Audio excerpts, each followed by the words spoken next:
Bienvenue dans notre édition du journal de la semaine 17 septembre, depuis la ville de Goma, en République démocratique du Congo. À la présentation, Madame Evodi Kalumuna. Goma, les cris d'alarme face à la situation dégradante des enfants orphelins et des démunis. Bukavu, l'organisation New Generation in Action sensibilise et apporte son soutien aux enfants orphelins. Goma, Marlène, une jeune fille qui inspire par son engagement entrepreneurial. Goma, la situation dégradante des enfants orphelins et démunis. À l'aube de l'année scolaire 2025-2026, de nombreux enfants orphelins et démunis n'ont pas pu reprendre le chemin de l'école, faute de fournitures et de moyens financiers. Une vidéo largement relayée sur les réseaux sociaux a choqué l'opinion. On y voit un enfant contraint de voler un uniforme scolaire, faute de moyens pour l'inscrire. Hauna uniforme. Jo umebeba hii shoe upate uniforme. Ndio. Make kuratere skolero hapa kukuzia uniforme. Ndio. Suseme, kisha njoo uende kamata hii kunguku nani kukamba ya watu. Hayo jamusi hapo.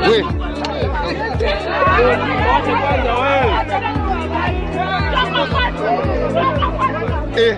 Marara Andres Scolari shakwanja sharibu hii.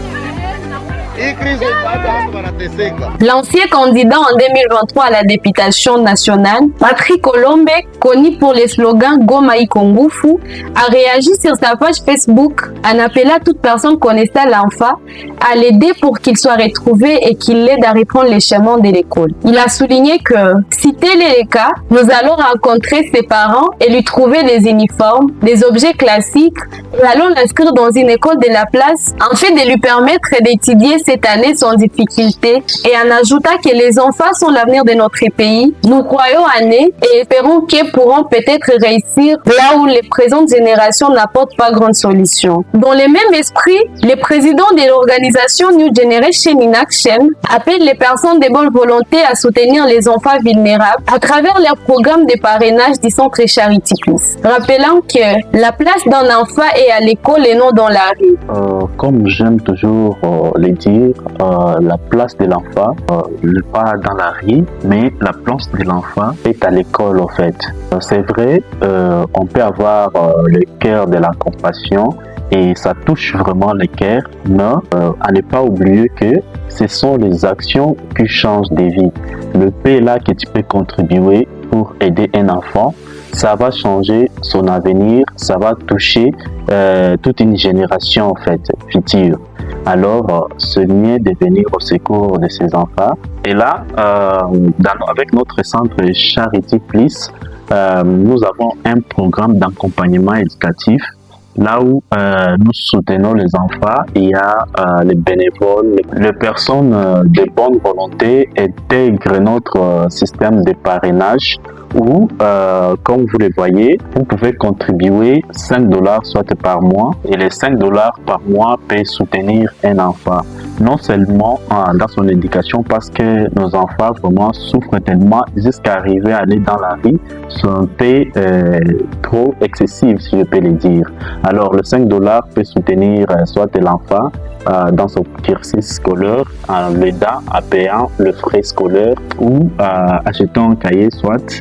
Il y a aussi le parrainage C que nous appelons le parrainage C, $10 par mois. Donc $10 par mois peut soutenir aussi un enfant. Non seulement ça va toucher son éducation, mais c'est un soutien aussi holistique parce que l'enfant peut être malade et échouer à aller à l'école. Donc il faut acheter les médicaments et voire même l'enfant échoue à acheter le paracète et ça devient compliqué pour sa santé. Alors il y a aussi le parrainage D que nous appelons le parrainage D. Tu peux soutenir un enfant avec $20 le mois et ça va lui aider non seulement sur ses études. Et il y a aussi le parrainage et qui commence par $50 en allant vers $100 ou au-delà. Et avec cet argent-là, tu peux garantir l'éducation d'un enfant et ça va vraiment aider cet enfant-là, non seulement dans son éducation, mais aussi c'est un soutien holistique pour cet enfant. Ça va lui aider même à la maison et dans tout ce que l'enfant parcourt et pendant cette période des études au fait. Bukavu. New Generation in Action en campagne de sensibilisation et de solidarité. Toujours dans le cadre de la mission pour la scolarisation des enfants orphelins en démunis, l'organisation New Generation in Action a été reçue ce dimanche 14 septembre 2025 à l'église de la 3e CBK Katana Kalangane par le pasteur Makombe. Au-delà de la sensibilisation, l'organisation a également remis une partie des dons récoltés pour soutenir directement les enfants orphelins de cette communauté, leur offrant ainsi un souffle d'espoir pour la rentrée scolaire.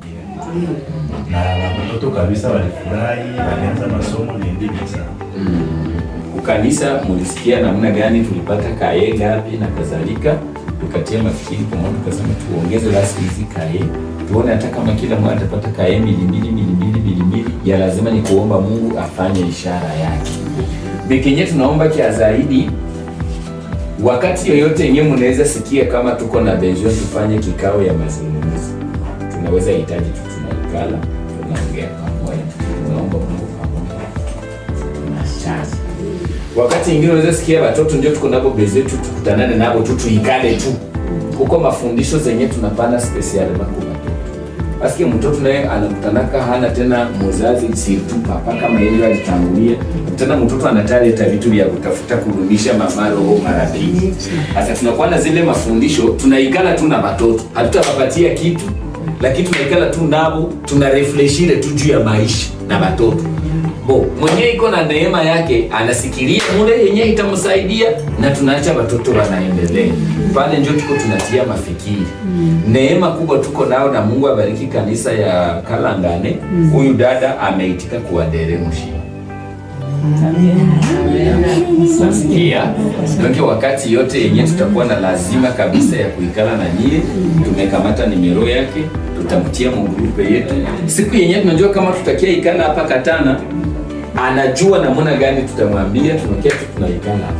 Mushipeke, mtu anaweza kia na muda alibarikiwa na kigozi ya mchele, au mwingine akabarikiwa na kigozi ya maharagi, tunapiga tukaleke chakula, tunaikala tu hapa, tunazungumza. Mawazo yetu ni kwamba tupate biro kubwa yenye inaweza julikana na watu wenyewe, wanaweza kuwa na roho nzuri, wanaweza saidia mayatima kupitia pale, na mwenyewe hana hayo bado tutumwambie nini ndio tunafanyaka uvolonte yake. Goma, portrait de Marlène, une jeune étudiante et entrepreneur engagée. À Goma, une jeune fille attire l'attention de la ville par son dynamisme entrepreneurial. Marlène Mitima, jeune étudiante à l'ICG Goma et entrepreneur évoluant dans la ville de Goma, se démarque par son engagement, sa créativité et ses initiatives qui inspirent la jeunesse de la ville de Goma et aux jeunes filles engagées dans l'entrepreneuriat. Dans l'entretien précédent, suivons son parcours avec Madame Mélissa Fatouma. Bonjour madame. Bonjour. Vous allez bien? Oui, je vais très bien. Vous pouvez vous présenter et qu'est-ce que vous faites dans la vie? Moi, je suis Marlène Mitimo. Je suis une étudiante, mais aussi je suis chrétienne. Je suis aussi entrepreneuse. On aimerait savoir qu'est-ce qui vous a motivé à vous lancer dans l'entrepreneuriat malgré votre jeune âge? En fait, ce qui m'a beaucoup motivée de faire l'entrepreneuriat, d'abord, j'aimerais être indépendante financièrement parce que dans notre pays, avoir son travail juste en étudiant, c'est difficile, mais quand même en étudiant, je peux entreprendre. Alors, ça m'a facilité. J'aimerais savoir qu'est-ce que vous entreprenez aujourd'hui? Ok. Ce que j'entreprends, c'est le savonnerie. Donc, j'ai une entreprise que j'ai déjà créée qui se nomme la Marmite House. C'est une entreprise qui se focalise dans la fabrication de savon local. Vraiment, c'était pas facile de créer une entreprise. C'était pas facile pour moi. Surtout, le commencement était tellement difficile par rapport à comment je peux trouver la clientèle. Même le moyen pour commencer, c'était vraiment compliqué. Et que j'avais commencé par le fait que je n'avais pas prêté vers quelqu'un, mais j'avais commencé avec le fait que j'avais. Pour trouver la clientèle, ça m'a pris beaucoup de temps. Je devrais moi-même chercher par mes efforts, circuler de fois dans des enclos, dans des bureaux pour essayer de présenter mon produit. Mais vraiment, maintenant là, gagné la confiance de certains clients et je suis avec eux et c'est à cause d'eux que je continue à fabriquer encore pour aller les livrer. Quels sont les produits que vous avez actuellement à votre disposition? Ok. Actuellement, je suis capable de fabriquer 3 produits. Je peux dire les savons liquides, le multi-usage, mais aussi le détergent de toilette. Le nom courant qui est beaucoup utilisé, c'est le baveclore. Et maintenant aussi, je fabrique aussi le gel douche. Alors, les savons liquides que je fabrique, vraiment, je ne sais pas comment le dire, mais c'est un bon savon. C'est un savon là que tu utilises toi-même, tu es conscient que je suis en train d'utiliser un bon savon. Il y a de la mousse, il y a du parfait. C'est pas trop léger. Mais aussi le baveclore ou détergent de toilette, c'est spécialisé pour enlever des odeurs dans la toilette pour que ça tue le microbe en fait. Et c'est un bon baveclore. Il y a un bon parfait que toi-même tu peux apprécier. Mais aussi les gels douche. Je fais les gels douche actuellement selon le commande d'un client. Si un client me dit je veux un gel douche mais fabriqué de ce fruit, soit les carottes, soit il y a quelqu'un qui peut vouloir aussi pour le clou de girofle, je le fais. Mais pour le moment, je n'ai pas ça. Je fabrique ça selon les commandes. Si tu commandes, directement je fais. Pourquoi avez-vous choisi de vous lancer dans la fabrication des savons et pas autre chose? Au fait, ce qui m'a poussé, d'abord, à part les savons que je fais, j'ai d'autres projets que je compte réaliser dans l'avenir. Mais par rapport d'abord aux moyens, ça m'a poussé d'abord de commencer par ce que je pouvais. Et les savons étaient parmi, mais j'ai d'autres projets, encore beaucoup de projets qu'un jour, j'espère qu'à travers les savons, en ayant beaucoup de clients, ça peut me permettre maintenant de réaliser mes grands projets là que je rêve de réaliser. Mais j'ai commencé d'abord pour les savons parce que c'est mieux, ça m'a arrangé avec le moyen que j'avais plutôt. Pouvez-vous partager une réussite que vous avez déjà eue dans l'entrepreneuriat? Ok, depuis que j'ai commencé l'entrepreneuriat, c'est quelque chose qui m'a beaucoup encore aidé personnellement parce que je peux dire, je suis devenue un peu indépendante financièrement.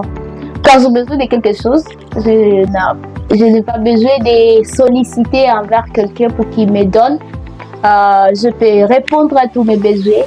Bien sûr que je n'entreprends pas juste pour répondre à mes besoins. Non, je vais aller plus que ça. Mais vraiment, je peux répondre à tous mes besoins sans pourtant attendre ma main envers quelqu'un d'autre et m'aider si tu m'aides pas ou faire n'importe quoi juste pour avoir de l'argent. Vraiment, c'est une réussite pour moi parce que c'est ce que j'ai cherché. Comment vous parvenez à marier vos études avec vos activités entrepreneuriales? C'est pas vraiment facile, mais juste il suffit d'avoir la discipline et faire aussi le plan. Et connaître quelle est l'heure d'étudier, quelle est l'heure de travailler. Je peux être dans l'auditoire, mais un client qui a besoin de mon produit, directement, je dois répondre d'abord aux besoins du client. Ça ne m'apprend pas beaucoup d'heures parce que j'ai toujours eu mes produits disponibles. Je laisse jamais mon stock vide. Je prends juste la moto. Et vu que je suis aussi à l'université, c'est pas l'humanité où on doit pas accepter que tu sors. Tu peux sortir, je prends la moto, je fais la livraison et après je rentre. Donc, je rentre toujours à l'école. C'est comme ça que j'essaie de gérer cela. Et cela ne m'empêche pas vraiment à travailler aussi à l'école, vu que je ne dois pas attendre que je finisse les écoles pour continuer avec l'entrepreneuriat. Non, j'ai bien choisi de faire les deux à la fois. En fait, ce que j'aimerais juste dire aux filles, que nous devrons aussi chercher à être des personnes qui peuvent faire quelque chose, de ne pas juste s'asseoir, attendre et se marier. C'est pas vraiment une bonne chose parce qu'au-delà du mariage, dans une famille, il y a aussi quelque chose de bien. Alors, si tu ne fais rien, tu entends que tu puisses se marier, c'est très honteux parce qu'une personne normale ne peut pas avoir comme valeur seulement le mariage. Alors, ce que je pourrais aussi dire à ces gens qui ne veulent pas se lancer dans l'entrepreneuriat, nous devrons toujours connaître que nous sommes en RDC. Et en RDC, on trouve des travails par connaissance. Si tu as ton père qui travaille à la DGI, peut-être tu as l'espoir que quand je vais finir mes études, mon père pourra chercher une place pour moi là-bas. Et je ne pense pas que toutes les filles ont de père à la DGI. Je ne crois pas. Mais aussi, même si tu peux avoir un travail actuellement, pour trouver un travail, il y a beaucoup de conditions que toi-même, tu seras incapable de répondre.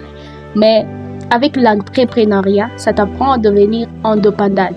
Toi-même, tu prends la décision sur ton business. Tu n'as pas besoin de ton patron qui te dit, toi, tu es une fille, arrive à mon bureau à 20h. Tu n'as pas besoin de ces gens parce que toi-même, tu es entrepreneuse de tes choses. Tu fais ce que toi-même, tu te semble bon. C'est ce que j'aimerais juste conseiller aux jeunes filles. Peut-être tu aimes l'entrepreneuriat, mais tu as peut-être peur de se lancer. Prenez courage, c'est pas facile. Tu vas se poser des questions. Où est-ce que je vais commencer? Je vais commencer par où? Mais avec le temps, ça marche. Avec le temps, toi-même, tu vas commencer à voir que c'est l'entrepreneuriat une meilleure option que tu peux vouloir chercher comme un chemin pour te donner de l'argent. C'est dans l'entrepreneuriat. Quel est votre dernier mot aux personnes qui peuvent vouloir vous soutenir ou consommer vos produits? Ce que j'aimerais juste faire appel est que si seulement il y a quelqu'un qui peut vouloir me soutenir, peut-être financièrement, peut-être moralement, dans tout le plat. Vraiment, j'ai besoin de ça. J'ai besoin du soutien parce que de moi-même, ça peut un peu me limiter de faire plus grand que ce que j'aurais fait. Mais avec l'aide de quelqu'un, ça peut encore me motiver de plus ou soit me pousser en avant. Mais aussi à ces gens qui veulent consommer mes produits. C'est tellement... mes produits sont de produits de qualité. Si tu consommes ça, tu ne seras pas dessus. Si tu consommes ça, ça ne sera pas par pitié, mais toi-même, tu seras convaincu que c'est un bon produit. Je ne vais pas acheter parce que j'ai pitié de la fille, mais ça sera parce que c'est un bon produit.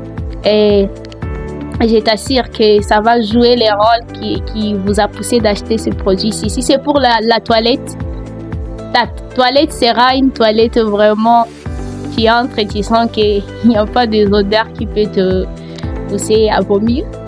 Mais aussi pour les savons, il y a vraiment de la mousse différemment des autres savons. Oui, je suis sûre et certaine. Chers spectateurs, merci d'avoir été nombreux à nous suivre. Nous nous retrouvons la semaine prochaine sur votre chaîne d'information préférée, NGA TV.